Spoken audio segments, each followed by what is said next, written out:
Welcome, ladies and gentlemen, and thank you, Mr. all the Vijay, best for the discussions that follow. Over to you, sir. It's my honor, my privilege to moderate this panel discussion. You've just heard two very, very lucid and interesting presentations by Dr. Rangarajan and Dr. Roy, which has looked at not just the current state of India's economy, the likely impact that demonetization would have on the union budget. The only thing certain about this country is the uncertainty, you see. And some of us, we are still not sure, for instance, whether the Election Commission of India, how it would react. But it could happen today as we are talking, or it happen tomorrow. It's merely said that you should conceal the pictures of all political leaders. Now, what happens to all the hoardings in petrol pumps across the country? So these are very, very interesting developments, and we're not sure how the situation will play out in the coming weeks. But it's again, there are many, many things that are very, very unprecedented about what's happening. First, of course, the presentation of the budget on the 1st of February itself, a month ahead of schedule. Secondly, demonetization. I mean, we all agree, from Mr. Jaitley to those who are critical of demonetization, that it's been disruptive. The question is, how disruptive? Everybody agrees that there's been a huge amount of short-term pain. But how short is the short term? And we are all waiting to try and understand and appreciate the long-term gain. What Dr. Rangarajan and Dr. Roy have done is laid out before you the different aspects of the current state of India's economy. And they've made some very, very candid observations. I noticed Dr. Roy used third rate to describe our administration on at least 4 occasions.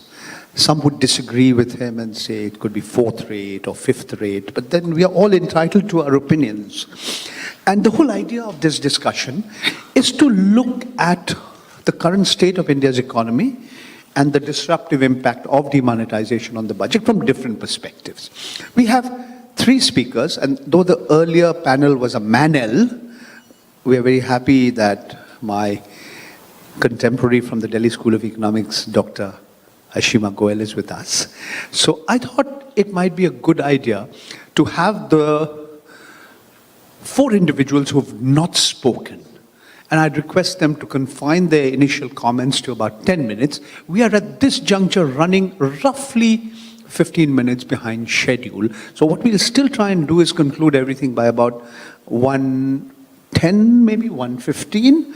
And I'll request first Dr. Ashima Goel, and then Mr. Rajwade, then Dr. Surajit Mazumdar, and last but not the least, my old friend, Mr. Barat, to make brief observations, not only on what has been already stated by Dr. Rangarajan and Dr. Roy, but their own observations about the topic.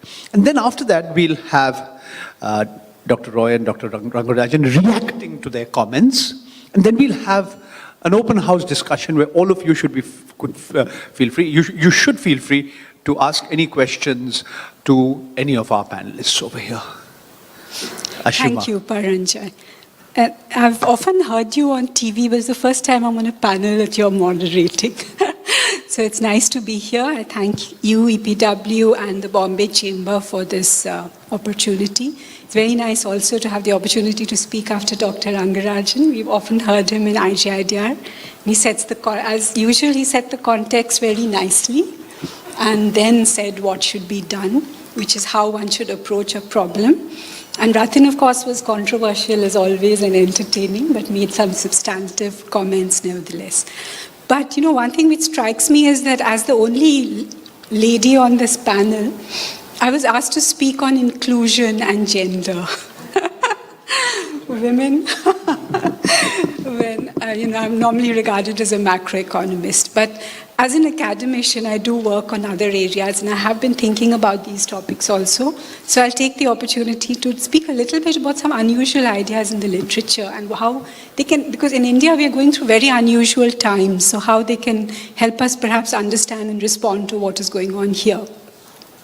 So the literature distinguishes between what is called narrow and broad inclusion. While the first just reduces inequality, the second acts on rights, capabilities, voice more generally.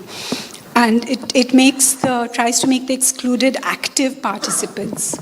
So this increases rewards to work and therefore creates conditions for the many to participate in growth. And it's really suited to India's youthful demographics and growth potential and the current emphasis we are trying to make on entrepreneurship because our formal sector is not creating jobs.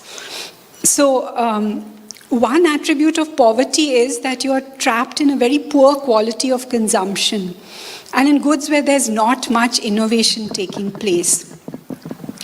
So innovation normally takes place in high-end technologies, but we are seeing that technology today, the internet is quite universal, mobiles have penetrated villages everywhere. So there's a lot of innovation taking place in technologies which the average person can use. And here research has an interesting result that when you make generalized transfers, the discussion we had on basic income, for example, then it does not necessarily increase the ability of the poor to shift to these high-end, these more, the technologies that are dynamic, where innovation is taking place and which would improve their potential. And also, these technologies, normally high-end technologies, it's high price, therefore more innovation takes place there. But despite that, more innovation can take place in products and technologies which everybody can use if skills are more widely distributed. That's the key thing. Then they can work on these technologies as well as use them. So this improves market size and therefore innovation, and it's a kind of virtuous cycle that sets in. So therefore, from this, coming to the budget, to emphasize active inclusion, apart not just transfers, but infrastructure, reducing transaction costs, including the ease of doing business, which is a major factor, but also something which this government has somewhat neglected is human capital. So skills, education, health, these aspects, partly it is a state subject, but I think this budget could think of incentivizing state governments, increasing more competition among them, apart from increasing the expenditure on these areas from the central government, because we have very low ratios of GDP, some 3% on education. And since, I don't know, Ratan is not here, but he's worked in Brazil.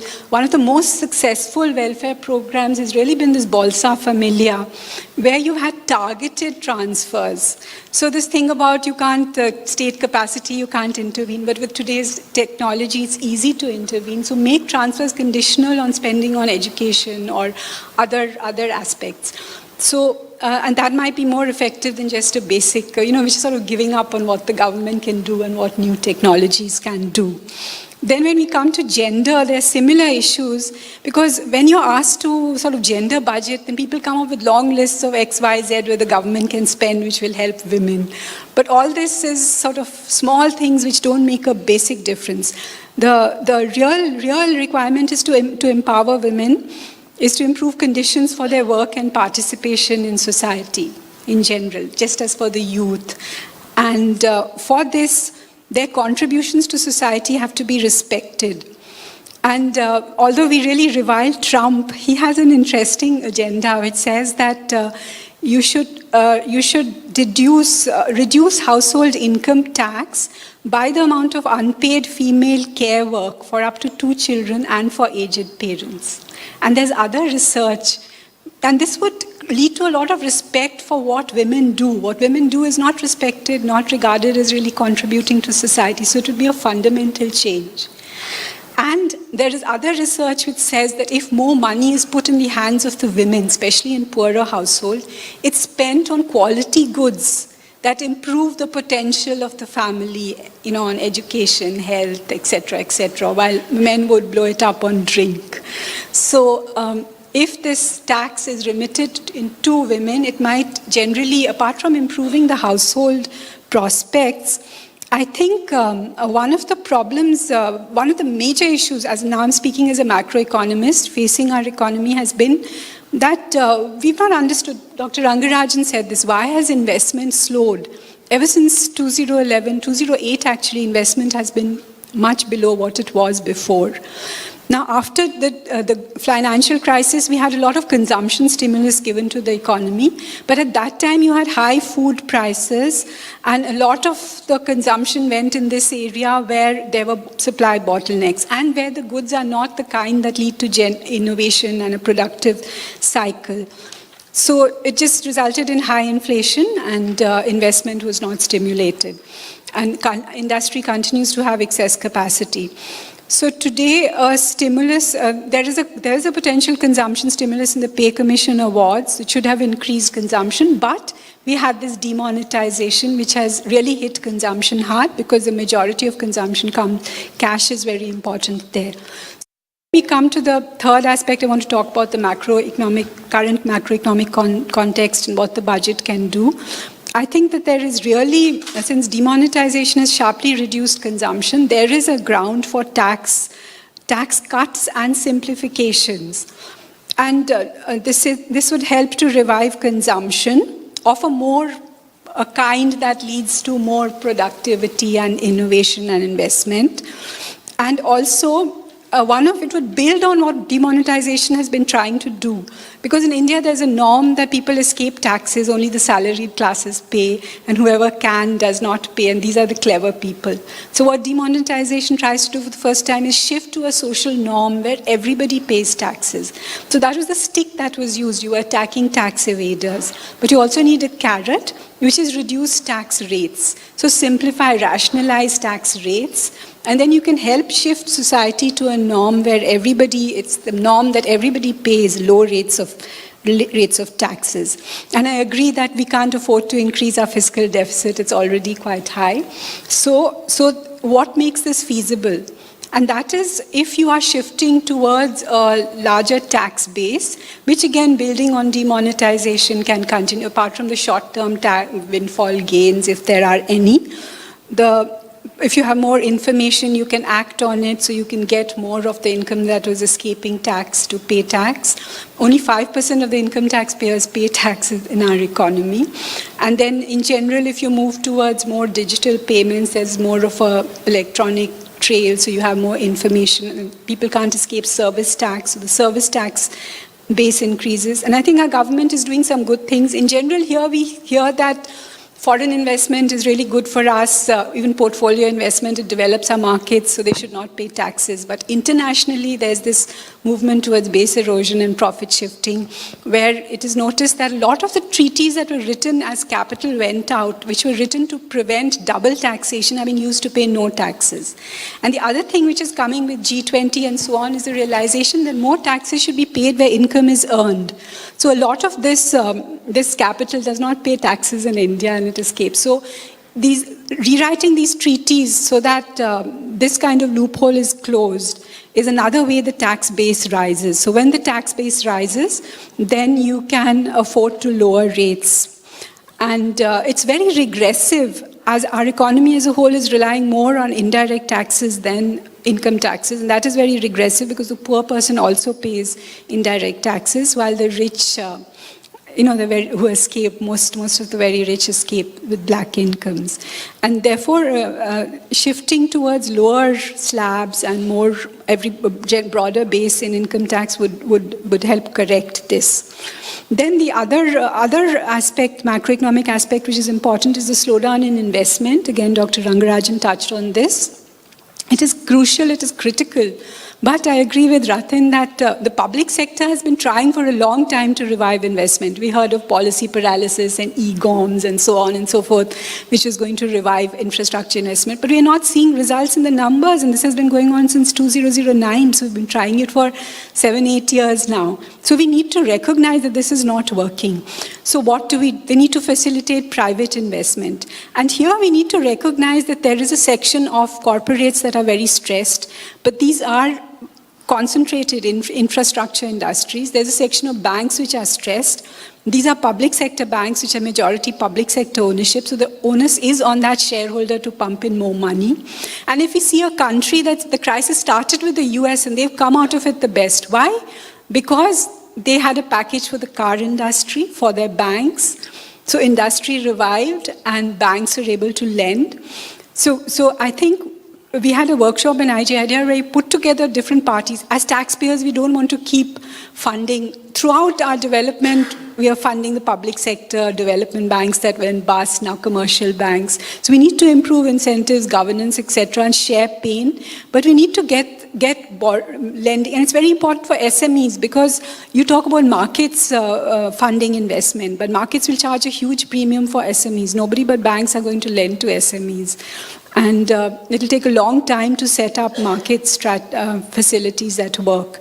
So it's really essential. I'm looking forward in the budget to seeing something here, infusion of capital together with an equitable sharing of pain that cleans up the system and gets funding for investment and therefore investment going again. Then last, macroeconomics, again, global trends. Here there are some positives and some negatives, but on the whole with Trump coming in, although we are seeing some pickup in export, but Trump is, I mean, it's going to be, I don't know, it's going to be a global maybe trade wars, or we're going to see as well as currency wars.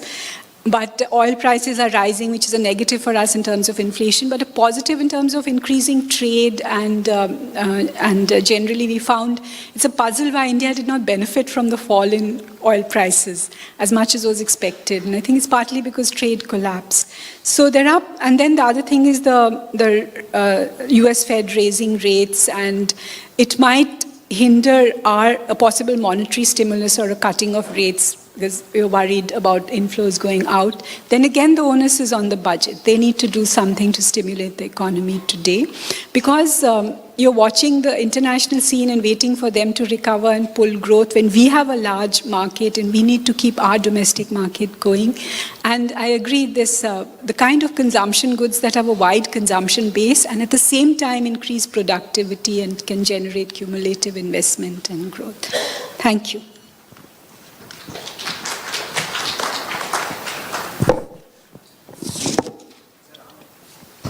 Thank you so much, Ashima. You were, as always, very, very lucid. And I'm so happy she's brought in a whole lot of elements which the other speakers hadn't touched about, including the importance of women. And you know how they save, not just save more, they spend better. And this is something we have to realize. And I'm one small point, may I suggest that one of the reasons why the Indian economy has not gained so much on account of this sharp decline in oil prices is because very little of it has been passed on to the consumer and much of it has been appropriated by the government. I would say about somewhere between 2/3 and 3/4. So you say 90%. Okay, I won't disagree with Ratin. He knows much more than I do. Okay.